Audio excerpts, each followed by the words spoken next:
souviens que le premier contact avec des volontaires Cheer Up, c'était dans un forum étudiant. Il y a deux étudiants qui sont venus se présenter avec ce projet Cheer Up. Ils ne cherchent pas de l'argent pour eux ou pour le BDE, mais pour cette association, donc pour accompagner des jeunes. Et donc on s'est entendu très vite. On a repris contact et puis voilà, l'aventure du partenariat avec Verton a commencé. C'est un petit peu par hasard que je suis tombée sur Cheer Up, mais en fait très vite je me suis rendu compte que c'était effectivement une assoce avec qui on pouvait vraiment faire pas mal de choses et que le partenariat se passait super bien et c'est effectivement une assoce ultra dynamique et donc c'est parmi les associations avec lesquelles je travaille clairement la plus dynamique.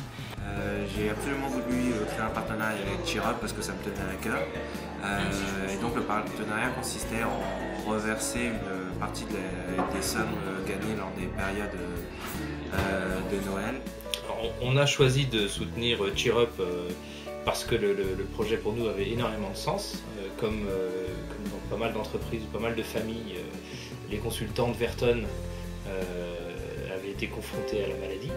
Se battre pour le projet, c'est vraiment quelque chose d'extrêmement positif qui contribue certainement, moi je ne suis pas médecin, mais je pense que ça contribue à dépasser la maladie, sans la nier, mais ça la dépasse et ça permet d'aller au-delà. C'est une belle cause d'essayer justement de faire avancer ces jeunes gens et de les faire oublier peut-être un peu leur maladie. Et voilà.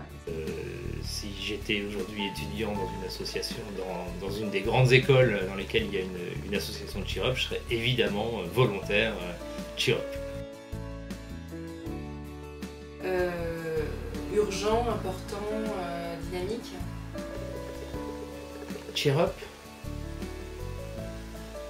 c'est reprends confiance, c'est reprends le sourire, c'est ressaisis-toi. Donc c'est une cause qui me touche et qui touche forcément tout le monde en fait.